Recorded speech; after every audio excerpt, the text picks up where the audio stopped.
Hello and welcome back to An Abundance of Naught, July 1st, 2015.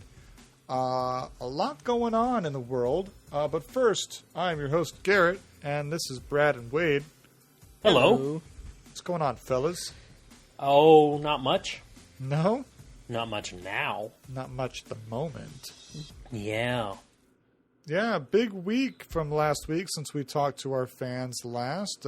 Federal government finally steps in on the whole legal equal rights to marriage situation. It's about time. Putting a lot of people pretty excited and damn near breaking Facebook. So that's kind of cool. Yeah, quite honestly, I was getting real tired of hearing, oh, this state didn't allow it. This state did. This state didn't. It's like, can we just... Well, that's not over yet, though. There's done? some states that are still fighting to prevent it from happening, even though the federal court has made it a federal situation. So there is one loophole, and there are certain states, Utah being one of them, that is now looking at not issuing marriage licenses for the entire state. And Really? So the loophole is they can get married, but the state doesn't have to issue a marriage license? No, the loophole is if they issue marriage licenses, they have to do it equally now. So they're just not going to. Oh, you so want to get nobody's- married? Go to the next state. Ah, interesting. I'm not really sure what the benefit or repercussions are of that, but that is I think strange. it'd be a pretty decent thing to businesses, to wedding businesses in the state. Marriage licenses don't come from Yeah, but businesses, they come from government. Yeah, but hear me out. They're saying the flower businesses and... People can still Decorating businesses? get married, they just won't be seen as married I'm in the talking- eyes of government. I'm talking about the floral industry know what in you're the state saying. and the decorational industry I in that understand state. what you're saying. Okay, but here's where Wade's thing does weigh in, is you have to actually have the ceremony in the county that issues the license. Aha. Yeah. See, there's the piece of information. There's the rub. So, if Utah no longer issues marriage licenses, then you have to go to the next state over. Why would I get flowers from Utah if I'm going to have to get married in the next state anyway? I'll just get somebody local. Yeah. No, that's true. That is very true. So, Yeah, that can hurt an economy. You got a lot of bit. businesses that are based on that. Wedding event Disasters? planners and disasters. Yeah. Saves a ton of money on divorce lawyers. Sure, those are the people who are most excited about this. What? Yeah. Divorce lawyers. More marriages? Yeah, there's more divorces. marriages, more opportunities for revenue, yeah. But that's going on in the world. What's going on with you guys? Anything fun and exciting? Oh, loads. Share. Oh, right. So, I am on pretty much a management week this week. So, multi-city trip. I started off my week in Boston. Now I am in Pittsburgh, but getting here was a trip. I had to be up at 3 o'clock this morning. Yay. To be at the airport. My first plane had mechanical issues. So that was going to be delayed. I was going to miss the connection, so they rebooked me through a different connecting city.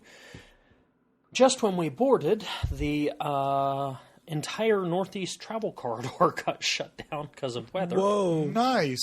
So we had a 2-hour delay sitting on the taxiway.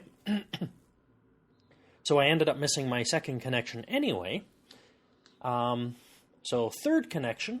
So with the 3 o'clock wake up, I was supposed to be in Pittsburgh by 10 a.m. I actually landed at 3:30 this afternoon. And just to put things into perspective, it's now almost midnight for you. Yes, it is. So just a dedication for our listeners here. Look at the hard work he puts in. Pulling long hours here. It's so nice for us. So where are you at? Is Pittsburgh the final destination before home? Yes, Pittsburgh is. We're wrapping up here and then home for a long weekend. Cool. Very good. Good weekend, though. We went and saw Inside Out. Okay. So we can get into that in movies. Yes, we will. We also bought and watched Ferris Bueller's Day Off. A classic. Yep. So, we rented a carpet shampooer in the Chronicles of House Moving. So we started cleaning the carpet, did some shopping, and had a good evening drinking. Nice. Was it like those So proud of vacuum you. commercials when you did the carpet?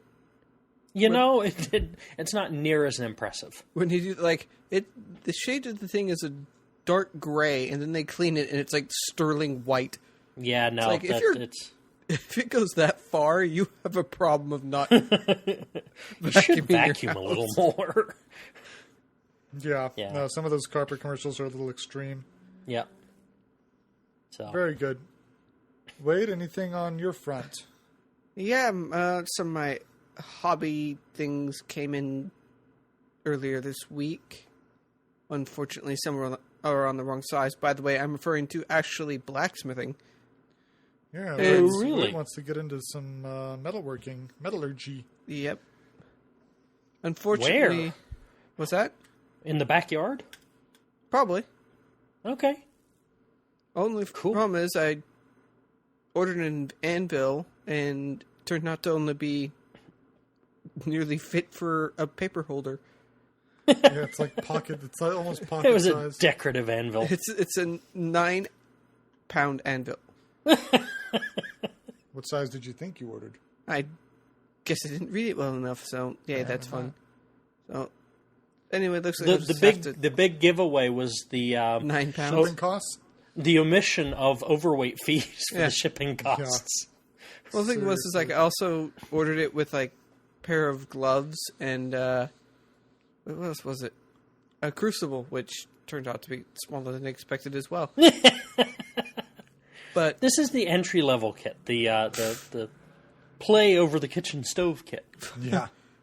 I mean, the Crucible's a decent size, really. I mean, it's not massive, but it's a fairly standard size, 10 ounce. But yeah, the anvil is not all that usable. woefully unprepared.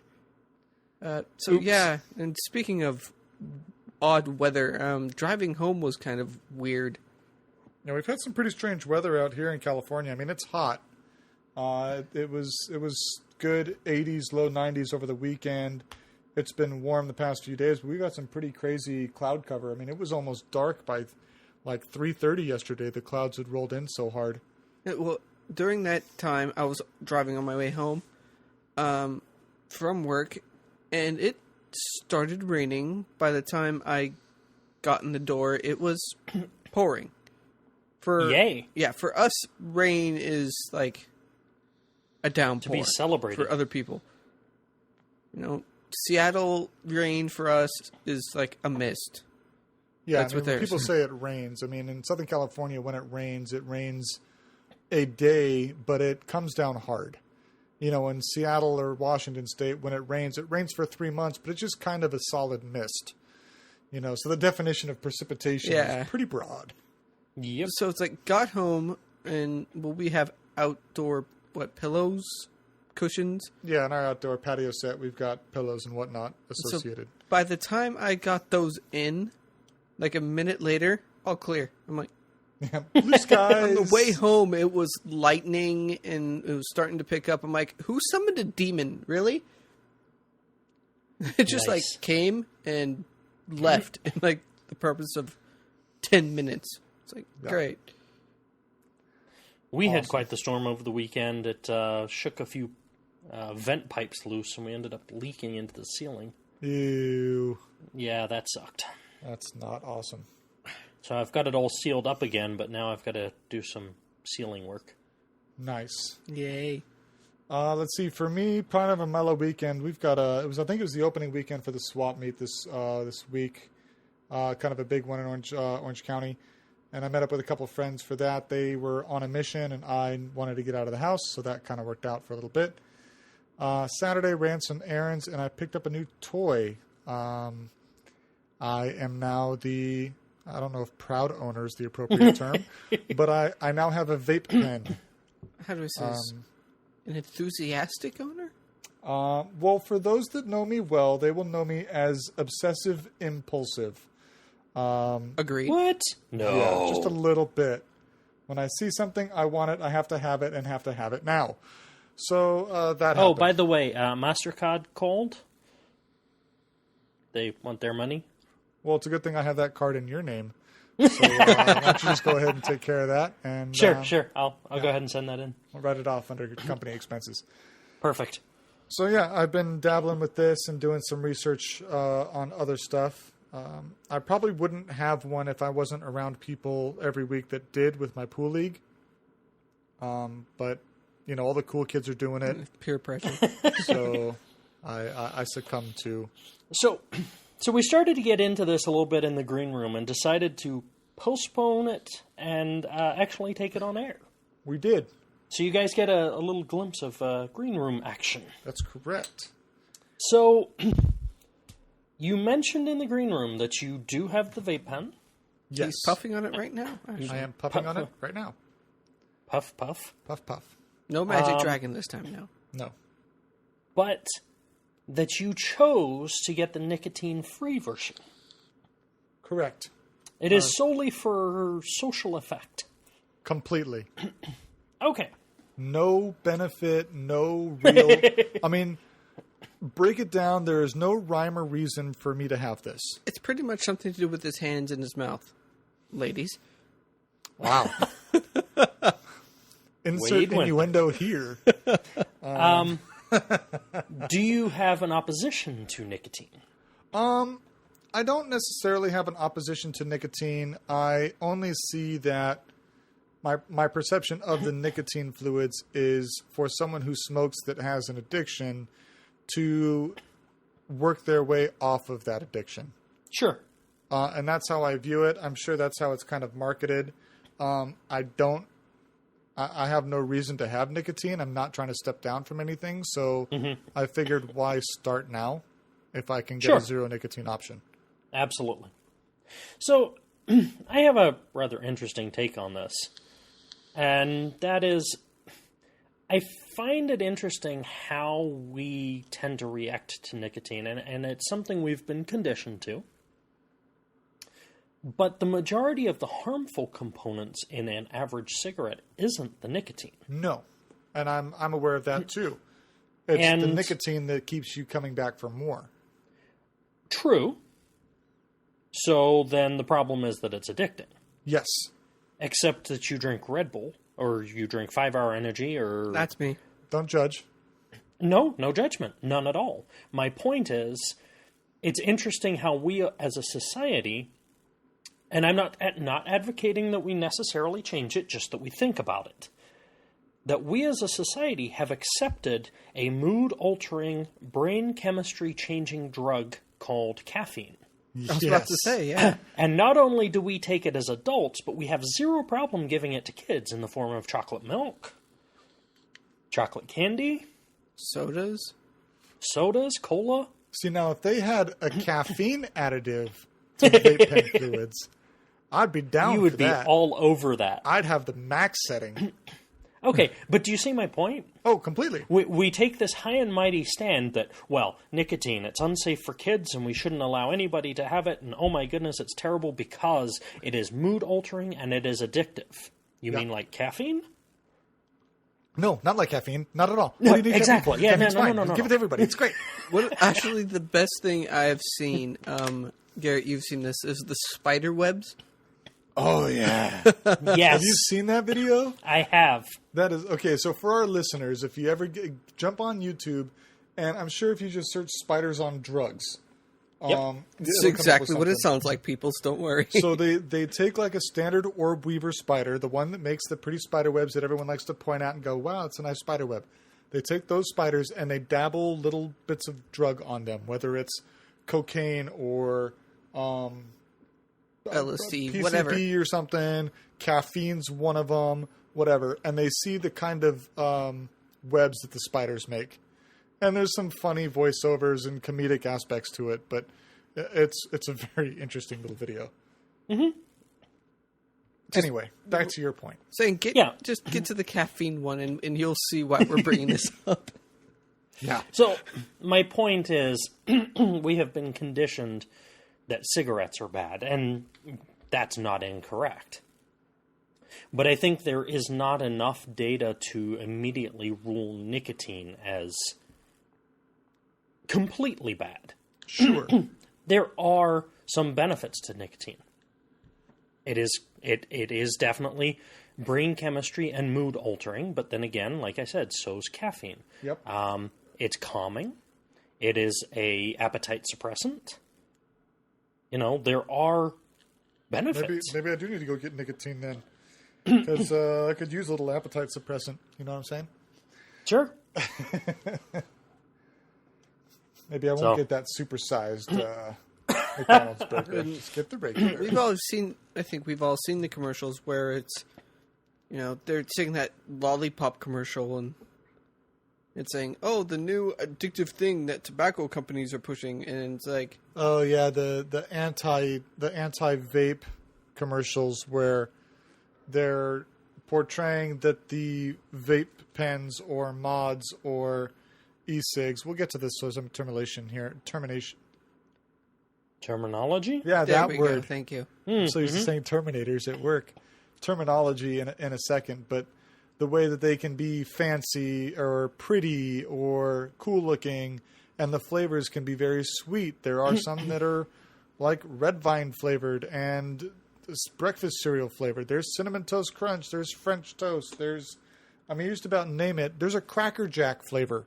Waffles mine and has syrup. it. Huh? Waffles and syrup. There is. Pretty sure it's there is. crazy. I know. So the big anti-vape push that this is all, it's no longer marketing towards adults, it's marketing towards kids and showing kids, sneaking their parents' vape pens and whatever. Which, I don't advocate doing it around your kid, really. But at the same time, it's an extreme, too. Okay, the whole but thing back to... with that is, I bring up the thing is, I have a friend at work who's a friend of a owner of a vape shop. It's a chain right there. But he says, 3 out of the 5 ingredients of the vape, I guess liquid? Sure. Flavor, Fluid. whatever. The juice. Is approved by the USDA for consumption. Okay, but my statement to that is a consumable product affects the body very differently than an inhaled product. True. We're getting off on tangent, though. think Brad, the you had a point you wanted to finish before we really... I think the USDA kind of took that into effect. Well, there's a point to that I want to make in a second after Brad talks. Yeah, they're still studying that, and as far as the vaporized and inhalability of it. But my point is, and again, I want to point out that I am not advocating giving this to children. I am advocating the thought experiment here. Why are we drawing this line, though, that the mood-altering chemical caffeine is perfectly acceptable to give to children, but the mood-altering chemical nicotine is not? It's a viable question. I guess my only immediate response is that where else do we see nicotine? Aside from cigarettes and aside from vape fluid. We really don't. It's not Correct. really in anything. So the only thing that you really have to tie nicotine to and associate it with is something that is well known to be harmful. Sure. Until it is stripped out and is legitimately studied and is used in other applications, the mindset towards nicotine will never really change. No, you're right. Whereas caffeine, I'm not saying that the products caffeine are in are healthy for us, but they definitely seem to do us less harm than tobacco and smoking. True, except we're not talking about smoking. No, we're not. But we're talking about what caffeine is in versus what nicotine is in. That was an evil laugh. You've heard one. No, because caffeine isn't offered in a caffeine water. It's offered in sugary drinks. Yep. Whether it's chocolate milk, like you said, or there are caffeine in teas, so there would be kind of an argument there. But for the most part, the big stuff is very sweet, and appeals to many people. Mm-hmm. Including kids and including being detrimental to your health. Sure. But if you stripped caffeine out on its own, I mean, it's still, like you said, it's brain altering, it's mood altering, it has effects on us. Okay, well, let me throw this out there. Caffeine naturally occurs in coffee beans, Yes. tea leaves, Yes. and cocoa beans. Yes. So chocolate milk, you could argue, is semi-natural. Coffee, you could argue, is natural. Tea, you could argue, is natural. Sure. If you look at the ingredients list on a soda, caffeine is an additive. Oh, yeah. And look at all the other crap that's an additive to it, too. Yeah. So if we're talking about stripping out, refining, purifying, strengthening, and adding to things, you should stop drinking sodas. Yeah. Correct. Tea is probably your best bet. Tea is so watered down for me that I've never really been able to enjoy it. Yeah, you should start with coffee. Ugh. You should get some English teas. I hear English tea is some pretty strong stuff. So it is if you steep it long enough. So back to the vape situation, though. Yes. Just a quick education for people out there. There are 3 really categories towards the devices that people vape with. There are e-cigarettes that are the cigarette imitations. They are the little ones you can buy that are about the size, shape, and some of them the color of cigarettes that are kind of throwaways. They might last a pack and then you trash them. There's no reusability to it. And the flavor options there are pretty weak, and the quality of the flavor is pretty pathetic. But they're quick, they're easy. Those are the e-cigs. Then you have the vape pens that are typically about a single diameter top to bottom, a little bit longer than a pen. They do have a rechargeable battery. They do have a tank that you can refill. They have a sealed wick and coil system that's used to absorb the fluid and then heat it to vaporize it. And then obviously your tip to inhale or puff in. And then you have the mods. Now, the mod is a very generic term. It came about early on in the vaping industry where people actually took flashlights and modified them into vape devices. But now vaping on a mag light. Essentially, I mean, people were doing that, all seriousness. But the much fatter, sometimes squattier, or even taller, we're talking, the vape pen is probably, I don't know, 1/4 to a 1/2 inch in diameter, whereas mods are 1 inch to bigger in diameter. They're typically the really flashy ones, very metallic or embezzled a bit. Those can come in either a tank setup where you have your fluid in there and puff as normal, or they have the drip mods where you would drip in 3 or 4 drops of fluid. It vaporizes it very effectively. Those are the ones you usually see are the really big clouds, and are pretty popular from that regard. People want to see the effect, the plumage, so to speak, of the vape. So I myself just have a vape pen. I did not want to break the bank on it. It's again, so you got a middle of the road. I got an entry level middle of the road. Yeah, if that makes sense. It's yep. If you talk to people, it's definitely on the starter kit run of things, but it's not much thicker than a pen. It fits in your pocket pretty well. I like it. It's kind of got an elegant look about it without being big, bulky, and obnoxious. It may not vape the fluid as effectively or efficiently as some of the bigger, more expensive things, but I don't really need that yet. Your time will come. And then there's the novelty stuff, like e-pipes, which we just stumbled upon, that appear to be a lot like the mod setup, only instead of a cylindrical body for the battery, it has a pipe bell housing for the battery, which look pretty cool. And now you're looking at me, you're like, you should... I'm not. I'm looking for you to contribute. I'm by no means putting thoughts into your head. We're neither advocating nor not. We gotta admit, it looked pretty great with a top hat and that thing. Oh, hey. We could read the news. We can, yeah, there you go. Little thing going on. Yeah, exactly. So yeah, there's all sorts of different things out there. If you're a smoker, and you're thinking about quitting and you need a device to do so, I recommend it. If you don't smoke, and you're someone like me who's just retarded, then so be it. I smoke cigars occasionally, very few and far between, and they're kind of a commitment. So I kind of wanted to get away from that. But yeah, for someone who doesn't smoke and they're just looking for a look, I mean, it is a hobby for some, and I mean, by all means, go for it. I'm not going to say don't. I'm just going to say make sure it's what you want to do. Vape responsibly. That's right. And with that, God, that was a long-winded what's going on prior to news.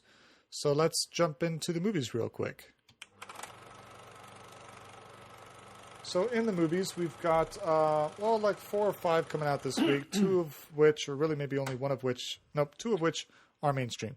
But before we get there, in the box office, Jurassic World holding true number 1 at an additional $54.5 million. Holy cow.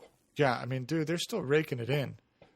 I wonder, can you have the interns check on the global revenue for that so far? Interns are working on it. Fantastic. Inside Out, number 2, once again at $52.3 million. Very respectable. Ted 2 in third at $33.5 and Max at $12.2 million.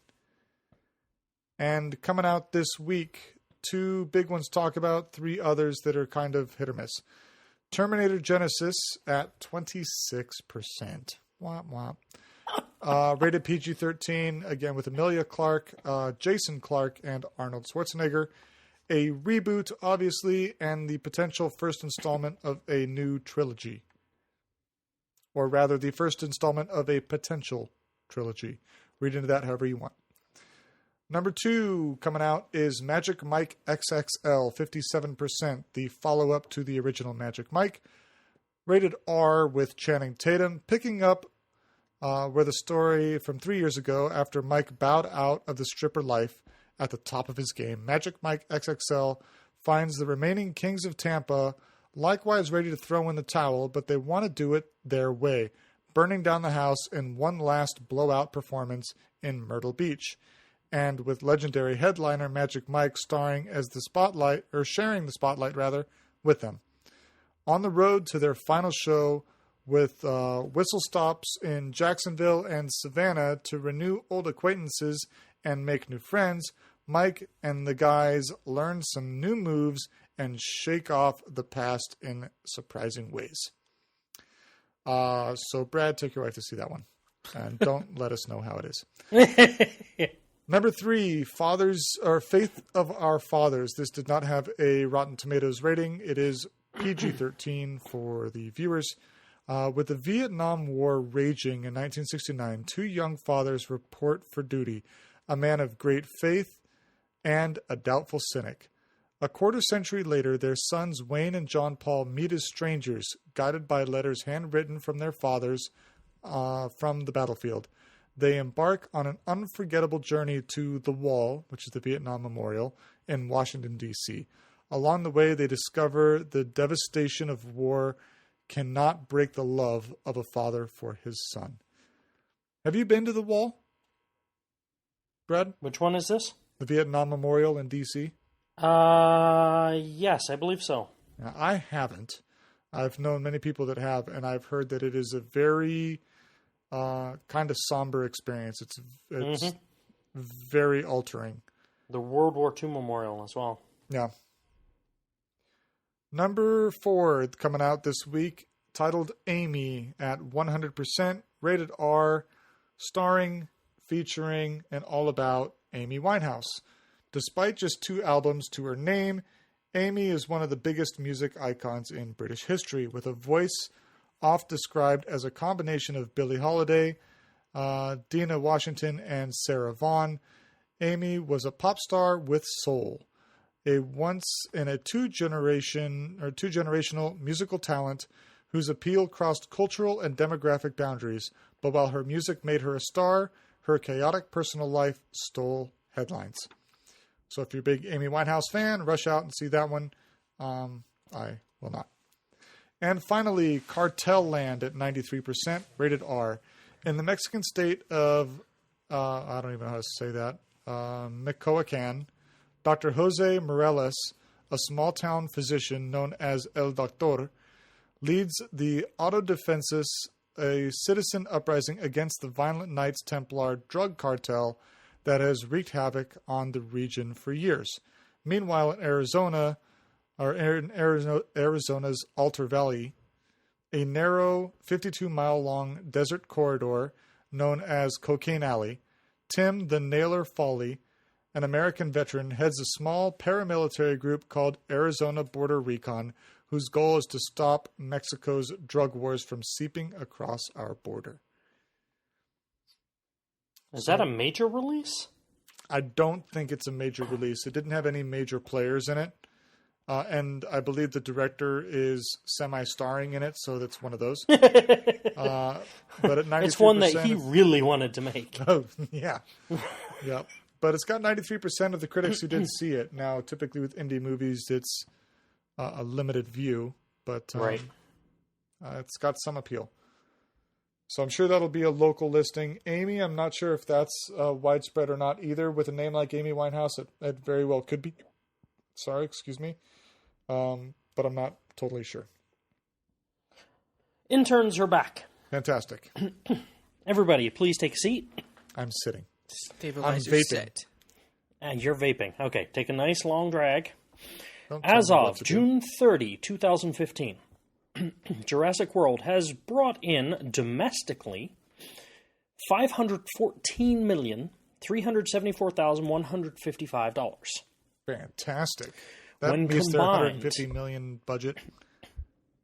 I don't see the budget. What did you say it was? 150. Okay. When combined with the international take, domestic plus foreign, everybody please queue up your shot glasses for an astounding $1,259,873,609. That's awesome. That's a lot of money. It's a lot of money. Somebody is diving into a Scrooge McDuck pool full of money right now. That's right. Hope it's And dollars, it's not because me. I'm pretty sure a big pool of coins would not feel great. Speaking of that, you got to now feel sorry for the guys who did the Terminator. Terminator? Yeah. Terminator? Yeah. Yeah, I mean, we'll see how it does. But at 26%, it's not looking great when... That's a heck of a bar to reach. Yeah. The Jurassic Park thing did so well. What the heck? Yeah. Yeah. So, Inside Out, what'd you think? I liked it. It's cute, huh? I'm a sucker for cartoons. Yeah. I mean, that's true. We've known that for a while. Yeah. Lewis Black, though. Come on. Yeah, definitely. I thought all the casting was good. I think they did a really good job. The voice actors played to their strengths. They did magnificent. Production quality was high, as is expected from a Pixar film. Yes. I thought it was very well done. Yeah, we really enjoyed it. A lot of really creative stuff. It's almost worth seeing twice in theaters, which most movies, I don't feel that about. You pay so much to get in. Sure. That having to deal with that twice is painful.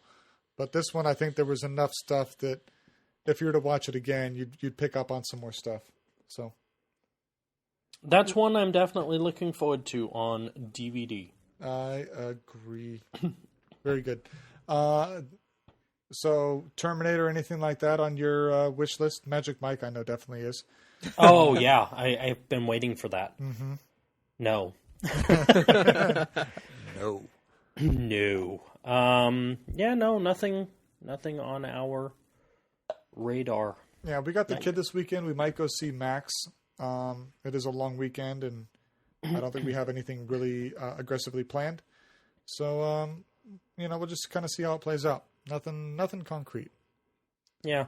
Terminator sounds semi-interesting, but not theater interesting. I think that's one I'll wait for DVD release. I was tempted to see it because of Amelia. I'd like to... Sure. Kind of like to support the actors, actresses that I enjoy watching. Kit with Pompeii was the same way. So. Yep.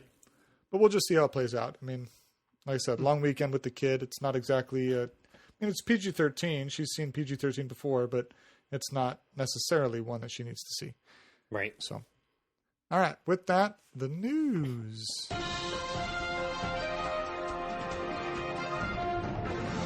We're getting a late start to the news this evening. Just a little bit. So, brand new dogfighting aircraft. Ooh. Designed from the ground up. F-35 Joint Strike Fighter. Supposed to be the next best thing, next big thing in airborne warfare. Oh, you mean that jet that they've had available for like 8 years now and was in the most recent Die Hard movie that's not a secret? That jet? Well, it's not a secret. Okay. It hasn't been a secret. Okay. Just checking. Yeah, no, it's not a classified plane. It's not like we're talking about the Blackbird that doesn't exist. What Blackbird? Huh? What Blackbird? No, there is no Blackbird. Oh, okay. Perfect. Anyway. Thought you said something. Thank you. There is no cake. So, a test pilot report that leaked, however, documents a war zone air battle scenario that was tested between the brand new F-35 Joint Strike Fighter and the 40-year-old airframe. Now, the one that was tested was from the 1990s. However, the airframe design is 40 years old. The F-16 Falcon. Now, to make it a fair fight, the F-35 was completely bare. It was in stealth mode with no external weaponry. Okay. Everything was internalized. Meanwhile, the F-16 Falcon had external fuel tanks and training missiles attached to the wingtip hardpoints. Which would have been the normal loadout under a typical mission, if I'm... Correct. A long-range mission. You take an extra tank, and all your weapons are hardpoint mounted. Okay. But the downside to that is it presents a massive radar signature. Sure. It's no longer clean cut. Yep. However, the F-16 still beat the 35. Wow. Yeah. Wow. Now, it is important to say this is the F-35 Strike Fighter, not the VTOL version. Not that would play much of a difference in the dogfighting aspects, I'm sure. Correct. Although it would be interesting to see what kind of VTOL capabilities could be engaged mid-flight. Not just at takeoff and landing. Sure. But this highlights the issue, though, and most of the services have been saying this all along. There's a reason why this has not sold huge numbers and been put into major deployment. We have an aircraft. Well, we have an aircraft that was built by committee. They designed an aircraft. What they wanted is one base frame that would work for all the services. Yes. And you just can't do that. The Navy requires a massively reinforced undercarriage. Because you take off and land on carriers, and that's a hard landing. Yeah, plus the drag line and everything, yeah. Exactly. Plus you have to have the catch hook and the reinforced nose gear for catapult launches. Yes. Meanwhile, the Marines want the VTOL capabilities. They don't launch from boats. They need to be able to drop in where there is no runway. Sure. And then you have the Air Force that doesn't give a crap about any of that. They've got nice paved runways. That's right. Plenty of places around the world. They don't care. Yep. So you've got this plane that the Department of Defense is trying to design to meet everybody's needs when everybody needs something different. And Jack so of all what trades, you get... master of none. Exactly. What you get is a piece of junk that doesn't really do what anybody wants, And everybody had their say, and they designed it and built it. And when they came out with the specs, everybody went, nah, we're good. Yeah, we're happy with what we got, thanks. Yep. So, the Air Force has the F-22. Yep. The Navy has the F-18. Yep. The Marines have a few Harriers, but a lot of Ospreys. Uh-huh. Which are not in the same class. They're not a jet, but they're still vertical insertion. You know what an Osprey is, right, Wade? Is that kind of like a transport helicopter? Well, it's like it looks like a plane frame, but on the wings instead of jet engines, got the propellers. They're used in the transformers, and the wings are able to and the propellers Yep. pivot. They rotate. Yep. Pretty cool design, really. It really is. I've gotten to see them at a fairly close distance. We did an install on a Marine base several years ago, and they were doing maneuvers, so I got to see them fly overhead, and that was really cool. Nice. But, it's just trying to create one thing for everybody when they all do different jobs just doesn't work. Sure. That makes sense. God, I can give plenty of examples in games for that. Like, I don't send one battleship out to handle one thing. No, the battleship isn't going to handle a land operation. It requires boots on the ground. Really? You figured that out from a game? No. Well, you know what I mean. Maybe. No. I'm not teasing you. I'm teasing them. You figured that out from a game. Maybe we should hire you to be the head of Department of Defense. Yeah, it's like we need to start throwing some police officers in the arcade for a while just so they can learn to shoot. New police training, Call of Duty. There you go. Funny. They always have those peripherals at the arcades with the pistols, the shotguns, and the busters. The position sensing, you actually have to duck and cover. Those ones are sweet. Garrett's played one of those, so ha! Awesome. Dave and Buster's had one. It was great. Oh, well, we'd like to talk about our friends at Tesla and the steps they've made to improve vehicle fuel and or mode of transportation. Well, Japan has decided, and the three big players over there, to come together and commit to a greener future for cars. This being the executives of Honda, Nissan, and Toyota. They are working together in order to bring more fuel cell vehicles to the roads of Japan. And they're calling it a big push towards, quote, a hydrogen society. The big reason for hydrogen is that, first of all, there's no emissions.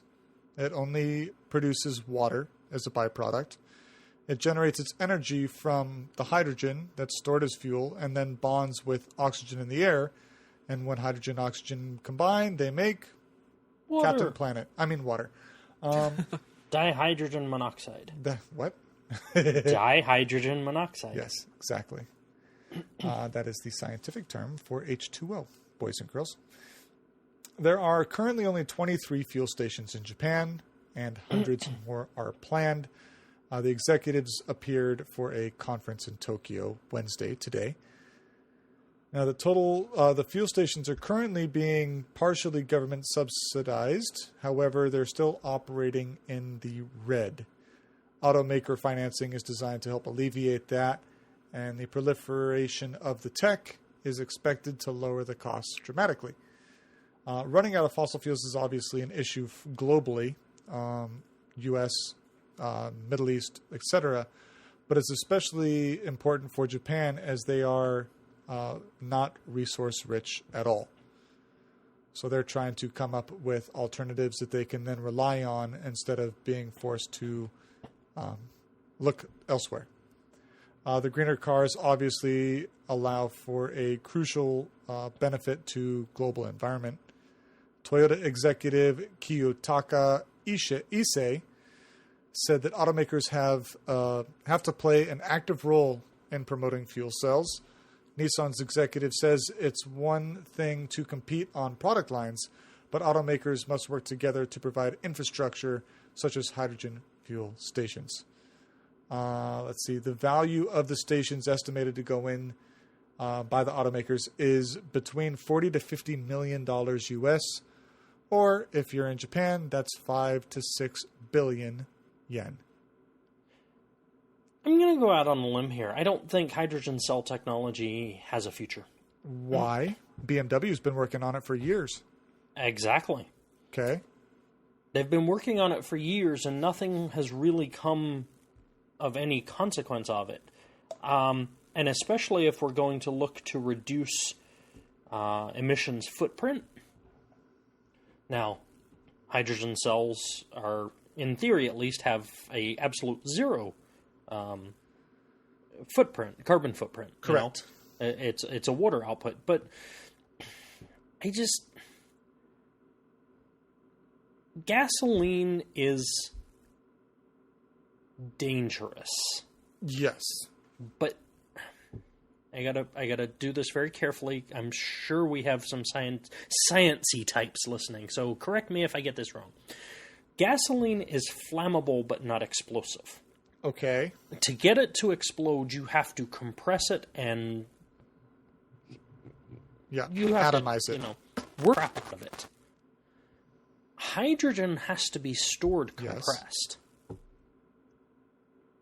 I don't want to be in an accident with one of those cars. But that's where the fuel cell container comes in. It's the reason, race cars have been using fuel cell technology for years to try to contain the fuel in the event of a collision.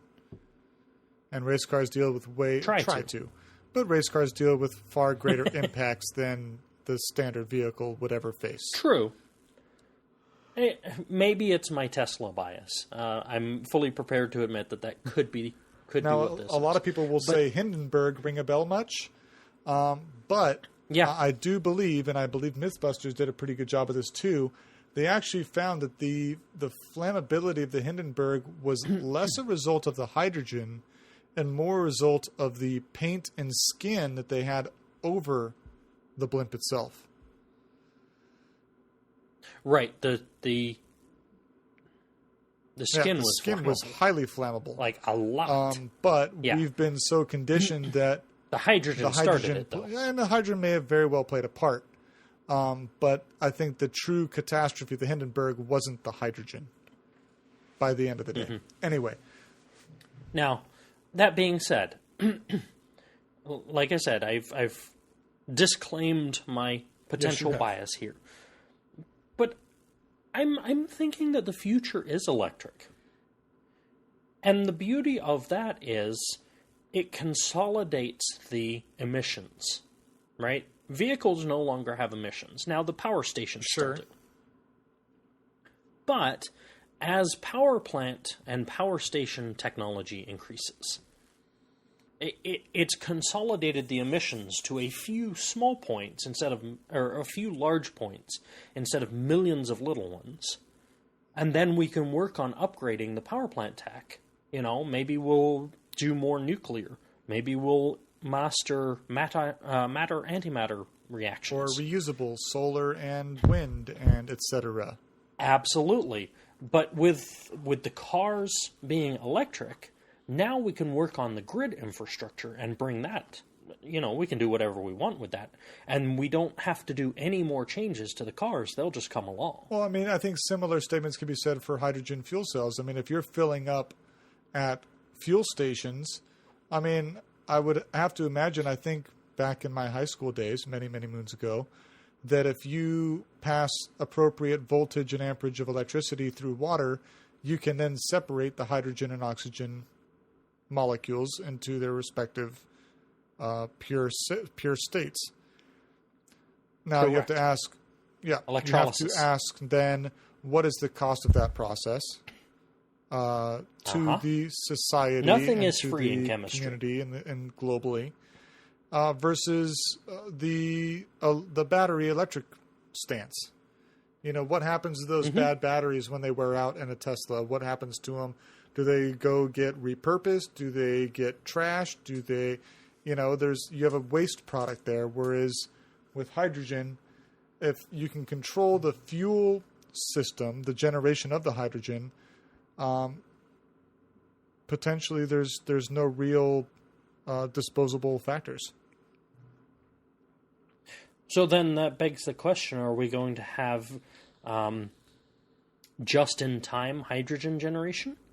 Just in time meaning? Meaning that the hydrogen fuel cell gas stations, Sure. for lack of a better term, won't have hydrogen water tanks. tanks. They'll take water and they'll take electricity and they will make hydrogen as needed. It sounds like the safer bet. Now, obviously, there's already some of these fuel stations in Japan now. I'd be curious to see what that system is. Yep. Sure. All right, Wade, why don't you wrap us up? Last topic. Wow. That was the thing. Going on, we have the most recent release of the Batman games, this one being the Arkham Knight. Correct. Yay! Yeah, you say that. Unfortunately, Turns out the game sucks. Oh. the game was somewhat, well, decently broken on... How broken? Decently broken. Decently broken. On their PC port, so much that people were saying. I guess that's better than indecently broken. Bow chicka wow wow. Yeah. That the game was nearly unplayable. I on didn't hear the that it was PC. unplayable. Well, But I saw- did see a graphics comparison, and from a, I believe, PS4 port to the PC port, the PS4 port blew it away. The graphics for the PC were crap. And this is a kind of a hard issue because people do consider the PC to be more powerful machine. I was going to say, PC is generally considered the premium Yes, gaming platform. which is why this is an issue. So this is why I said that. And considering to see all the problems, I have linked a video of one of the YouTubers I watch nearly every day by the name Total Biscuit. He's done what he recalls to as a port report, as in when they bring a game from console to PC. It's called a port. So you can see what all the issues and problems are there. Now, going on with that, the developers of the most recent Batman game, in light of the consumer outrage, have decided to pull all versions of the game from realtors on PC. Ooh. I find Citing it that- interesting that they That's that big. they had to wait for the consumers to say something, and they didn't realize that their stuff was Yeah. bugged. But that's just me. So saying that there is no, Well, sorry. further announcement for the release of this game, or for the release of the game. And once they have everything, well, I guess, what is the word? Patched? Fixed? Rebuilt? I don't know. And so, according to Steam, Arkham Knight is listed but not available. Debugged. It says it will become available in the fall of 2015. Okay. Whereas the previous games, Arkham City Game of the Year, Arkham Origins, Origins Blackgate, which I guess is a deluxe DLC situation, are all available. So we probably won't be seeing. Yeah, we won't be seeing it until the fall of this year. Yep. At the risk of going off on one of our WB, familiar by the way, rants. developer publisher. Just to get it out there. Sorry. Well, now that they've been shamed, They released a bad system. this is the At least they're not E EA. No, I'm teasing. I absolutely agree. This is the problem, though, with not just game development, but with software development in general in the internet age. We'll push it out, whether it's buggy or finished or Yep. not, and we'll patch it later. Once upon a time when software and... Geez, I'm going to date myself here. When I was a Back in my kid, day. and we used to get software on floppy disks. That were still floppy. That were still floppy, yes, sir. It was a case of once you sent it out the door, there was no guarantee your customers were ever going to get that patch. So you had to get it right. Yeah, you couldn't just push a patch to the internet. Internet didn't exist. So if you made a bad product, that hit the media and that hit your reputation and therefore hurt or benefited your business. Absolutely. And now that we've got the wonderful thing that is the internet, we've got a lot more sloppy developers. Like, yeah, don't worry about it. We'll patch it later. No. Yeah. Ship it right. Yep. So here's the You know, I'm prepared to accept a few little things. You know what? I've done software development. I know it's not easy. Bugs are always going to happen. That's fine. But to ship software that is so broken that you then have to recall it? Oh my goodness. And to say that the quality assurances of the company were that, oh yeah, it's fine, let's ship it. And then you have to look at how many people are now going to not buy this game when it comes out fixed because they've got a bad taste in their mouth the first time they bought it. Now, it's a good thing this happened after the Steam announced their refund situation. Yep. So that people had the opportunity to regain their expense. But in which they were actually advocating that. Yeah.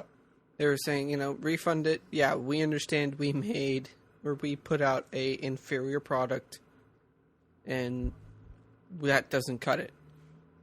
So, you know, you have to say, oh, we shamed them. But you know what? They're doing something about it. Yeah. You know, if it's not like they just went... It took the community to say your game is crap for them to be like, yeah, we know. Okay. Yeah, but there are plenty of other game companies that have gone, you know what? Screw you. We don't care. You still gave us our money and have fun. EA. Oh, sorry. Sure. Did that, EA. my inside voice come out again? Uh-huh. Hate it when it does that. Oh, that was your out loud voice. Stop that. So, you know, and beyond all, if, you know, WB does get it all fixed up, good on them, you know, but does this show kind of a fear of what... Are companies starting to show fear of what the word of mouth will bring and what the consumer will get to if, you know, this stuff happens? Not well enough if they still release the stupid thing. Yeah. I mean... That should have been caught way early. And there's no real way to test this, unfortunately.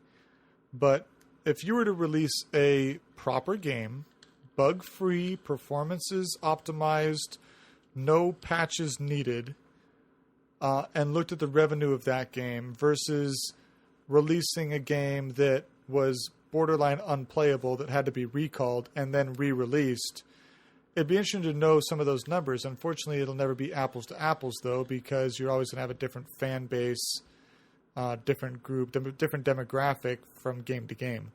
So that's right. It'll be apples to I see what you did there.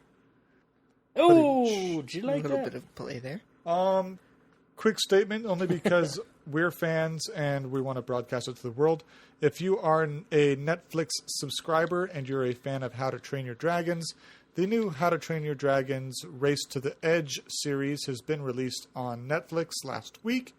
I believe it's 11 or so episodes, half hour long. We are in episode, 4 or 5 now. So go watch. And with that, I think that about does it for us. We do encourage... How to Train Your Dragons. It's Game of Thrones exactly for right. kids. Wait. No, not exactly. Still awesome, though. But we do encourage you to touch base with us on Twitter and Facebook. Prefer the and not the or. We are at Twitter at Abundance Not, Facebook.com/abundance.not. And we look forward to hearing from you. Absolutely. Anything else, you guys, before we say farewell? No, farewell. Let's see where Batman goes to and keep on gaming. That's a wrap.